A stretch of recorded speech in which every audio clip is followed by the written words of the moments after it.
जय माता दी दोस्तों, आपका अपने चैनल आन्या भक्त में स्वागत है। आप और आपके पूरे परिवार पर माता रानी की कृपा सदा सर्वदा बनी रहे। दोस्तों, आज बात करती हूँ पूर्णिमा व्रत के बारे में।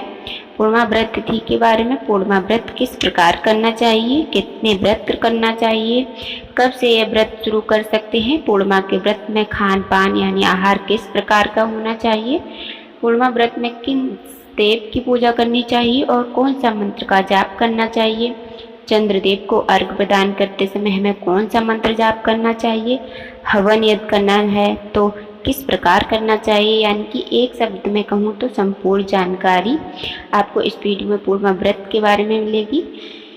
तो पूर्णिमा व्रत तिथि अपने आप में ही पूर्ण तिथि मानी जाती है। पूर्णिमा व्रत का आप रख सकते हैं। पूर्णिमा व्रत रखने से पुत्र और पति की अकाल मृत्यु से रक्षा होती है, यानी कि जिस लोगों की अक्सर डर लगा रहता है कि घर में के सदस्य बाहर हैं, पति किसी काम से बाहर गए हुए हैं और बार बार मन में आशंका उत्पन्न होती है, शंका डर लगा रहता है कि कहीं उनके साथ कोई दुर्घटना अनहोनी ना हो जाए, यदि फिर घर से कोई ऐसा सदस्य है जिसकी सेहत दिन पर दिन गिरती जा रही है, बार बार उसकी सेहत की चिंता लगी रहती है, परेशानियां और अधिक बढ़ती जा रही हैं, धन की कमी है, तो भी आज के दिन व्रत रखा जाता है। तो पूर्णिमा एक पूर्ण तिथि मानी जाती है। आज के दिन व्रत रखने से जीवन में आ रही बाधाएं दूर हो जाती हैं, विघ्न बाधाएं दूर होती हैं। अब जान लेते हैं कि व्रत कब से शुरू करना चाहिए। तो वैसे तो शास्त्र बताता है कि माघ से, आषाढ़ से और कार्तिक मास की पूर्णिमा से आप ये व्रत शुरू कर सकते हैं। तो इस महीने से आप यह व्रत शुरू कर सकते हैं। यह व्रत कितने रखने हैं यह महत्व रखता है। आप यह व्रत 32 रख सकते हैं, क्योंकि शास्त्र कहता है 32 व्रत के बाद आप इस व्रत का उद्यापन कर सकते हैं। अगर आप शारीरिक सामर्थ्य नहीं है आपकी, तो आप 1 साल का भी व्रत रख के आप उद्यापन कर सकते हैं।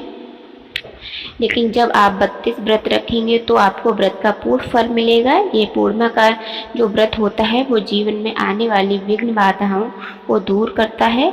लेकिन जब व्यक्ति व्रत प्रयत्न जाता है तो उसका पूर्ण फल प्राप्त होता है। तो अब जान लेते हैं कि पूर्णिमा तिथि की पूजा कैसे करनी है। तो जो लोग पूर्णिमा तिथि का व्रत करते हैं वो लोग किसकी पूजा करें। तो दोस्तों, पूर्णिमा तिथि का व्रत सत्यनारायण भगवान की भी कथा होती है पूर्णिमा तिथि को। लेकिन जो लोग पूर्णिमा व्रत करते हैं वो किसकी पूजा करें, ये जानकारी भी आपको रखनी चाहिए और ज़रूरी है। जो लोग पूर्णिमा का व्रत करते हैं वो लोग साधारणतः चंद्रदेव की शाम को पूजा करते हैं, अर्घ्य देते हैं। पहले महादेव की पूजा करते हैं, फिर चंद्रदेव को अर्घ्य प्रदान किया जाता है। शास्त्र की माने तो शास्त्र भी कहता है कि यदि आप महादेव को प्रसन्न कर लेते हैं तो चंद्रदेव तो ऐसे ही प्रसन्न हो जाते हैं। कारण यह है कि महादेव ने अपने शीश पर चंद्रदेव को स्थान दिया हुआ है, और यदि कोई जातक महादेव को प्रसन्न कर लेता है तो चंद्रदेव की कृपा बहुत आसानी से मिल जाती है, वो भी पूर्णिमा तिथि में, जबकि महादेव का पूजन किया जाता है। यह बहुत विशेष तिथि है, कामनाओं को पूर्ण करने वाली है। अब इस दिन हमें क्या करना है, देखिए, पूर्णिमा तिथि में दिन का बहुत अधिक महत्व नहीं होता है। पूर्णिमा तिथि में यदि महत्व होता है तो वो रात्रि का महत्व होता है।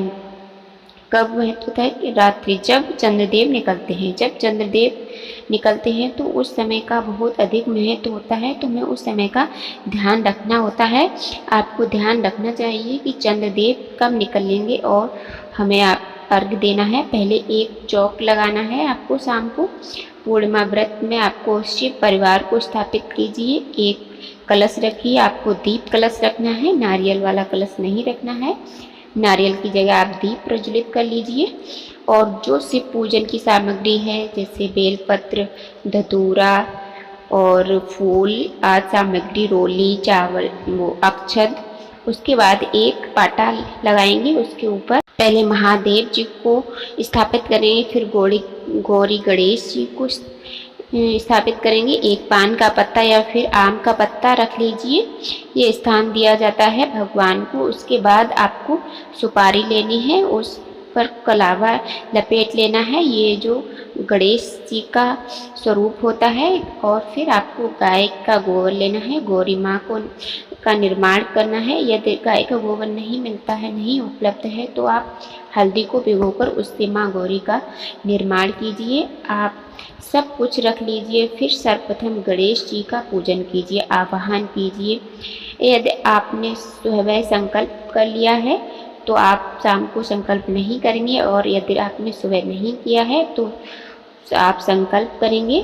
सर्वप्रथम संकल्प में आपको हाथ में फूल लेने हैं, जल लेना है और थोड़े से अक्षत लेकर संकल्प करना है। प्रभु, आज जो पूर्णिमा का दिन है, जो महीना हो उसका नाम, उसका भी दिन का भी नाम, आज जो और आपका जो स्थान हो वो आपका नाम लीजिए और अपनी मनोकामना बोलिए। और अब भगवान से प्रार्थना कीजिए कि इस कामना के लिए पूर्णिमा का व्रत कर रही हूँ या कर रहा हूँ। उसके बाद आप वो फूल और अक्षत को वहीं पर छोड़ दीजिए, उसको आप सफल कीजिए भगवान से ऐसी प्रार्थना करके। इसके बाद जो आपने हाथ में लिया है वो छोड़कर फिर आपको सर्वप्रथम गणेश जी की पूजा करनी है, आवाहन करना है, भगवान को मौली रूपी वस्त्र देने हैं। उसके बाद गणेश जी को दुर्वा बहुत पसंद है, अगर आप संभव है आप लाए हैं तो दुर्वा और फूल आप अर्पित कीजिए गणेश जी की पूजा में। सभी प्रकार से आप गौरी माँ की पूजा कीजिए। और महादेव की पूजा में आपको सफ़ेद फूल, सफ़ेद अक्षत चढ़ाने हैं, सफ़ेद चंदन, सफ़ेद मिठाई, या फिर आप खीर भी बनाकर चढ़ा सकते हैं। खीर का भी महत्व होता है पूर्णिमा व्रत में। फिर आप पूर्णिमा तिथि की कथा सुनें या पढ़ें। फिर आरती करने के बाद आप छत पर जाइए और चंद्रदेव का आवाहन कीजिए, अर्घ दीजिए। फिर आपको अर्घ देते समय मंत्र बोलना है, ओम सोम सोमाहे नमः, ओम सोम सोमाहे नमः का जाप करते हुए अर्घ देना है। अब विधि आती है हवन। आपको बहुत सारे लोग तो हवन करते हैं लेकिन कुछ लोग नहीं करते हैं, तो हम हवन में क्या करेंगे। सबसे पहले हवन में गणेश जी की आहुति करते हैं, इसके बाद महादेव के 108 नाम की आहुति देते हैं। आज के दिन लक्ष्मी जी की कृपा चाहते हैं तो नारायण और माँ लक्ष्मी की भी पूजा का महत्व होता है। आज के दिन सत्यनारायण भगवान की कथा करते हैं या सुनते हैं, विशेष पुण्य की प्राप्ति होती है। ऐसा माना जाता है कि जो इस कलयुग में सत्यनारायण की कथा सुनता या कराता है, इससे बहुत अधिक पुण्य की प्राप्ति होती है। तो ये करके आपको पूर्णिमा की पूजा संपन्न कर लेनी है। आपको आरती करनी है, उसके बाद पूजा संपन्न कर लेनी है। आपको सुबह से ही जो भी फलाहार में खाना है वो आप खा सकते हैं। अन्न सुबह में नहीं आपको लेना है। अन्न पूजा शाम की पूजन के बाद ही आप अन्न ले सकते हैं। और पूजा संपन्न के बाद आपने प्रसाद में खीर बनाई हुआ है तो आप महादेव को खीर बहुत प्रसन्न है और इस व्रत में खीर का बहुत महत्व भी होता है। अगर संभव हो तो, नहीं तो आप प्रसाद में कुछ भी लगा सकते हैं। आप ग्रहण करें, पहले प्रसाद ग्रहण करें, फिर जो भी आपने बनाया हो भोग में वो आप खाएं।